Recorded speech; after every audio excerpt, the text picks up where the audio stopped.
నమస్తే, welcome to 99 TV. తర్వాతి ప్రధానమంత్రి పవన్ కళ్యాణ్. ఈ విషయం జానీ మాస్టర్ చెప్పారు. పోనీ ఆయన ఏమన్నా జ్యోతిష్యుడా చెప్పడానికి? ఇటీవల వేణుస్వామి దెబ్బకి జ్యోతిష్యులు అంటే ఒక భయం బెంగా పట్టుకునే జనాలకి. ఆయన డాన్స్ మాస్టర్.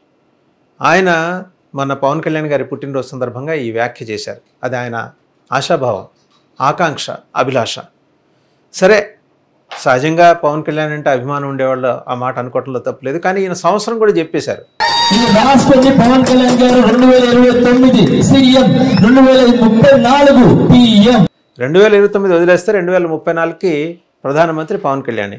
సో మోడీ గారు బహుశా పవన్ కళ్యాణ్ గారిని తయారు చేస్తున్నారేమో, మేకింగ్ ద ప్రైమ్ మినిస్టర్ అనే ధోరణిలో ఆయన్ని ఎత్తే ప్రయత్నం చేసినట్టు కనిపించింది. వాస్తవానికి జానీ మాస్టర్కి ఇంత రాజకీయపరమైన ఒక అవగాహన ఉండకపోవచ్చు. ఆయన గుండెల్లోంచి తన్నుకొచ్చిన అభిమానం ఆయన చేత అలా అనిపించి ఉండవచ్చు. కానీ అభిమానులు మాత్రం కోరుకుంటున్నారు పవన్ కళ్యాణ్ ప్రధానమంత్రి కావాలని. మనం ఒక్కసారి ఈ సిరీస్ ఆఫ్ డెవలప్మెంట్స్ని కనుక పరిగణలోకి తీసుకుంటే, గడిచిన ఏడాదిగా ఎన్డీఏలో కీలక భాగస్వామి కాబోతున్నారు పవన్ కళ్యాణ్ జనసేన పార్టీ అని మనం ఒక ఏడాది క్రితం వచ్చిన వార్త చూసిన దగ్గర నుంచి జరుగుతూ వస్తున్న డెవలప్మెంట్స్ చూస్తే ఎలా ప్రధానమంత్రి నరేంద్ర మోడీకి, బీజేపీకి పవన్ కళ్యాణ్ దగ్గరవుతూ వచ్చారు. ఒక్కొక్క అంశాన్ని కనుక మనం క్షుణ్ణంగా అధ్యయనం చేస్తే అర్థమయ్యేది ఏంటంటే, చాలా కీలక భాగస్వామి. ఎన్డీఏలోంచి కొందరు వెళ్ళిపోయినప్పటికీ సరే, అప్పటికి చట్టసభల్లో ఎలాంటి ప్రాతినిధ్యం లేని జనసేన పార్టీ ఎన్డీఏలో ఎందుకు అంత బలంగా మారింది?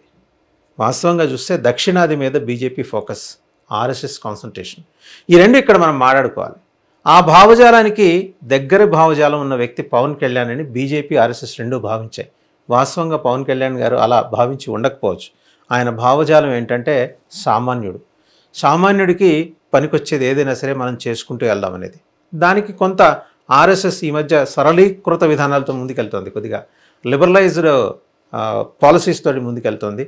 అలాగే ఆర్ఎస్ఎస్లోని కొందరు ముఖ్య నేతలు పవన్ కళ్యాణ్తో సంప్రదింపులు జరపటం, నరేంద్ర మోడీకి పవన్ కళ్యాణ్కి మధ్య బ్రిడ్జి ఏర్పాటు చేయటం, ఇదంతా హైదరాబాద్కి చెందిన ఒక ఆర్ఎస్ఎస్ కీలక నేత, వెనుకబడిన సామాజిక వర్గాలకు చెందిన ఒక ఆర్ఎస్ఎస్ కీలక నేత ఈ ఏర్పాటు చేశారనేది చాలామందికి తెలియని విషయం.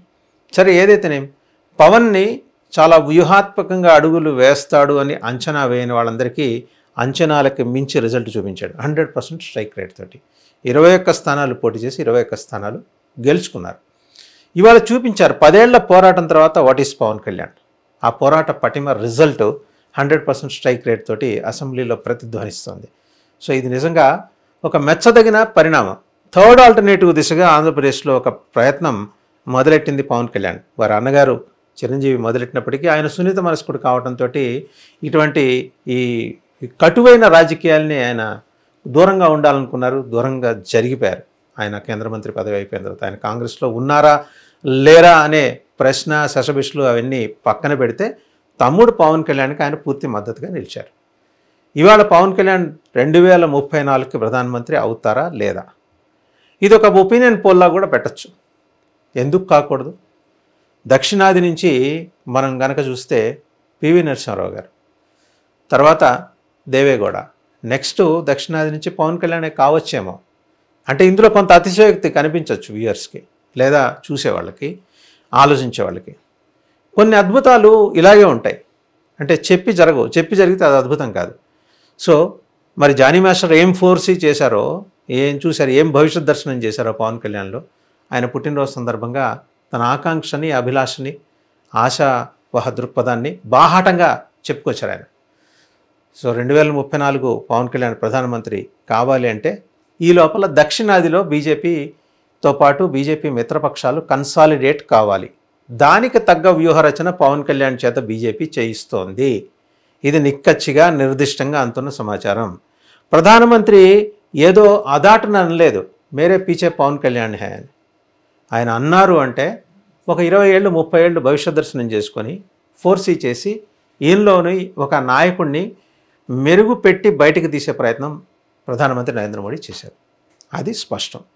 అమిత్ షా ఒక కార్యదక్షత గల నాయకుడు బీజేపీకి. బయట పార్టీలు అమిత్ షాని వేరే దృక్కోణంలో చూడొచ్చు కాక, బట్ ఒక ఎగ్జిక్యూషన్, ఒక ప్లాన్ మోడీ దగ్గర ఉంటే దాని ఎగ్జిక్యూషన్ అమిత్ షా దగ్గర ఉంది. ఎలా చేయాలి, ఎంత మెటిక్యులస్గా ఇంప్లిమెంట్ చేయాలి, దానికి కావాల్సిన మెకానిజం ఏంటి, దానికి కావాల్సిన సాధన సంపత్తి ఏంటి, ఇవన్నీ సమకూర్చడంలో అమిత్ షాకి ఉన్న అనుభవం ఈరోజు బీజేపీని దక్షిణాదిలో చాలా బలంగా తన పునాది వేసుకోవడానికి కారణంగా మనం చూడొచ్చు.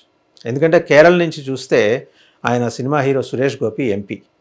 కేరళలో బీజేపీ ఉనికినే ఎవరు ఊహించలేరు. అలాంటిది పార్లమెంట్ సభ్యుడు అక్కడి నుంచి అక్కడ ఎన్నిక, ఆయన కేంద్ర మంత్రి కూడా అయ్యారు. సో కేరళలో వచ్చారు. తమిళనాడులో ఒక fire brand Annamalai, former IPS officer, ఆయన అక్కడ బీజేపీని ఒక బలోపేతమైన శక్తిగా మారుస్తున్నాడు. సరే, కర్ణాటకలో ఎలాగో వాళ్ళకి గేట్వే ఆఫ్ సౌత్ ఇండియా బీజేపీకి, వాళ్ళు ఉన్నారు, మధ్యలో దిగిపోయారు, మళ్ళీ వస్తారు, చాలా బలంగా ఉన్నారు. ఆంధ్రప్రదేశ్, తెలంగాణలో కూడా మంచి మల్టిపుల్ ఫోర్సెస్ బీజేపీలో ఉన్నాయి. బండి సంజయ్ ఉన్నారు, కిషన్ రెడ్డి సరే చాలా సీనియర్ నాయకుడు ఆయన తర్వాత చూస్తే నెక్స్ట్ జనరేషన్లో బండి సంజయ్ ఉన్నారు, అండ్ ఈటల రాజేందర్ కొత్తగా వచ్చారు. అండ్ అలాగే రీసెంట్గా కనుక చూస్తే, అంటే ఎలక్షన్స్కి ముందర చూస్తే, వారి కీలకమైన నాయకులు అమిత్ షా ఎన్నికల సభల్లో వచ్చినప్పుడు తెలంగాణలో బీజేపీకి అధికారం ఇస్తే బీసీ వర్గాల నుంచి ఇక్కడ ముఖ్యమంత్రి ఎమర్జ్ అవుతారు. బండి సంజయ్ని దృష్టిలో పెట్టుకుని అన్నారా, లేకపోతే ఈటల రాజేందర్ని దృష్టిలో పెట్టుకుని అన్నారా అనే అంశాలు పక్కన పెడితే 62% ఉన్న బీసీలని కన్సాలిడేట్ చేసే ప్రయత్నం. మరి అలాగే దగ్గర 60% ఉన్న ఒక కేవలం 4-5 కులాలను మినహాయిస్తే దగ్గర 88% ఉన్న తాడిత పీడిత బడుగు బలహీన వర్గాలు, విస్మృత విసర్జిత సామాజిక వర్గాలందరికీ ఏకైక ప్రతినిధిగా ఆంధ్రప్రదేశ్లో పవన్ కళ్యాణ్ ఎమర్జ్ అవుతున్నారు అనే అంశాన్ని కనిపెట్టింది బీజేపీకి నేరుగా వచ్చి ఆంధ్రప్రదేశ్లో పర్ఫామ్ చేయాలంటే అదేదో డబ్బింగ్ సినిమా లాగా ఉంటుంది. అంటే అద్భుతమైన ఆహార్యం ఉన్నప్పటికీ లిప్ మూమెంట్ వచ్చేప్పటికీ ఏదో కొంచెం కంగారు పడే పరిస్థితి. వేరాస్ ఆ డబ్బింగ్ సినిమా కాదు, నేరుగా డైరెక్ట్ మూవీ పవన్ కళ్యాణ్ అయితే అనే భావన బీజేపీకి ఉంది. కాబట్టి అవసరమైతే 2029కి మా కూటమి అభ్యర్థి, ముఖ్యమంత్రి అభ్యర్థి పవన్ కళ్యాణ్ అని ప్రకటిస్తారు. ఆ రకంగా 2034కి ఆయన ప్రధానమంత్రి అభ్యర్థిగా ఎమర్జ్ అయినా అవ్వచ్చు కాక. ఇక్కడ ఎవరి ప్రజెన్స్ని కానీ ఎవరి శక్తి సామర్థ్యాలు కానీ మనం తీసిపారేయలేం. ఈ సందర్భంగా ఇక్కడ మనం ఒకటి గుర్తు చేసుకోవాలి. అద్వానీ గారు, ఎల్కే అద్వానీ గారు, వారు బీజేపీ ఆల్మోస్ట్ అధికారంలోకి వస్తుందనుకున్న క్రమంలో అధికారం కోల్పోయినప్పుడు దివంగత రామ్ విలాస్ పాస్వాన్, ప్రస్తుతం వారి కుమారుడు చిరాగ్ పాస్వాన్ లోక్ జనశక్తి పార్టీ నడుపుతున్నారు. రామ్ విలాస్ పాస్వాన్ అద్వానీ గారి దగ్గరికి వచ్చి, అయ్యా ఏం చేయమంటారు, నేను మీతో ఉండాలనుకున్నాను, కానీ ఒక అనివార్యత నన్ను యూపీఏ వైపు నడిపిస్తుంది, ఏం చేయమంటే గో అండ్ జాయిన్ యూపీఏ అని ఆయన చెప్పినట్టు నేషనల్ మీడియాలో కథనాలు. అలాగే రామ్ విలాస్ పాస్వాన్ శక్తిని మనం తక్కువ అంచనా వేయలేం, రామ్దాస్ అథ్వాలే ఆయన శక్తిని తక్కువ అంచనా వేయలేం, అజిత్ సింగ్ చరణ్ సింగ్ గారి కుమారుడు, ఈజ్ నో మోర్, ఇద్దరూ లేరు, తండ్రి కొడుకులు ఇద్దరూ లేరు, రైతు జనబాంధవుడు, ఆయన శక్తిని తక్కువ అంచనా వేయలేం, దేవిలాల్ కుమారుడు ఓంప్రకాష్ చౌతాలా, వాళ్ళ శక్తిని మనం తక్కువ అంచనా వేయలేం. అంటే ఫోర్సెస్ ఎట్లా ఉన్నాయి, జాట్స్, వెనుకబడిన సామాజిక వర్గాలు, వీళ్ళందరినీ ఒక దగ్గరికి చేర్చగల శక్తి ఆంధ్రప్రదేశ్లో ఎవరికి ఉంది అంటే 2 సంప్రదాయ బూర్జువా పార్టీలు, కమ్యూనిస్టుల భాషలో, వాళ్ళు ఇప్పుడు వెతకాలి మనం గూగుల్లో కమ్యూనిస్టులు ఆంధ్రప్రదేశ్లో ఎక్కడున్నారో ఏంటో అని, వాళ్ళు చెప్తుంటారు బూర్జువా పార్టీలని. అంటే ఫ్యూడల్ మనస్తత్వం ఉన్న తెలుగుదేశం లేదా ప్రస్తుతం ఉన్న వైఎస్ఆర్సీపీ, నేరుగా వాళ్ళది ఫ్యూడల్ భావజాలమే. వైఎస్ఆర్సీపీ 100% అంటే తెలుగుదేశం 80% అట్లా. ఈ 2 కాకుండా ఒక తృతీయ ప్రత్యామ్నాయం కావాలి. ఎవరు తృతీయ ప్రత్యామ్నాయం? పవన్ కళ్యాణ్. ఎందుకు? 10 ఏళ్ల పాటు ఆయన చేసిన పోరాటం, ఆ పోరాటం ఒక్కటే ఆయన తృతీయ ప్రత్యామ్నాయంగా మనం చూడొచ్చా? కూడదు. మరేం చూడాలి? బోళ్ళని అవమానాలు ఎదుర్కొన్నారు, బోళ్ళని నిందలు ఎదుర్కొన్నారు, సోషల్ మీడియాలో ఆయన మీద చాలా దుర్మార్గమైన ప్రచారం జరిగింది, దాన్ని అధిగమించి సవాలు చేసి ముందుకొచ్చారు. ఎక్కడా సంయమనం కోల్పోలేదు. బీజేపీలో ఆయనకు నచ్చిన అంశం అది. ఈ 10 ఏళ్లలో కూడా ఆయన ఎక్కడా కూడా బ్యాలెన్స్ తప్పలా. తన మీద దుష్ప్రచారం జరుగుతోంది కదా అని ఎక్కడా చెదిరిపోయి, మనసు చెదిరిపోయి ఫిజికల్గా లేదు నాకు ఈ రాజకీయాలు ఎందుకు, నేను నా సినిమాలు నేను చేసుకుంటాను అనే మాట ఆయన ఎక్కడా అనలేదు. ఆయన సినిమాలు చేసుకుంటూనే ఉన్నారు, దాని మీద వచ్చే సంపాదనతో పార్టీని నడిపించుకుంటూ వస్తున్నారు. రైట్, చిన్న చితగా తప్పులు ఉంటాయి పార్టీ అన్న తర్వాత, కానీ అలాంటి చిన్న చితగా తప్పుల్ని కూడా దగ్గర 100% ఫిల్టర్ చేసే కార్యక్రమం ఆయన చేసుకుంటూ వచ్చారు. ఎలా చేసుకుంటూ వచ్చారు? చిన్న చితగా తప్పుల్ని 100% కరెక్ట్ చేసే కార్యక్రమం. రకరకాల సంఘటనల మీద రకరకాల పార్టీలు ఎలా స్పందిస్తున్నప్పటికీ ఆయన స్ట్రిక్ట్ గైడ్లైన్స్ ఇచ్చారు తన క్యాడర్స్కి, తన లీడర్స్కి కూడా. మీరు అదుపు తప్పి మాట్లాడకండి, నోరు కంట్రోల్లో ఉంచుకోండి అని. అందుకనే గుళ్ళవల్లేరు సంఘటన కావచ్చు, అంతకుముందు జరిగిన ఇతరత్ర కొన్ని సంఘటనలు కావచ్చు, చాలా ఆచితూచి స్పందించడానికి వాళ్ళకి స్పెసిఫిక్ డైరెక్షన్స్ వెళ్ళినాయి. సో ఆయనలో క్రమశిక్షణ, అలాగే ఆయనలో నిజాయితీ అండ్ ఆయనలో విజన్, ఆయనలో అందరూ చూడని ఒక ప్రత్యేకమైన అంశం ఏంటంటే ఖచ్చితంగా మొక్కవోని ధైర్యం. ఇతను ముందుకు దూసుకెళ్ళగలడు అని బీజేపీ అగ్రనాయకత్వం ఆయన వంక చూసింది.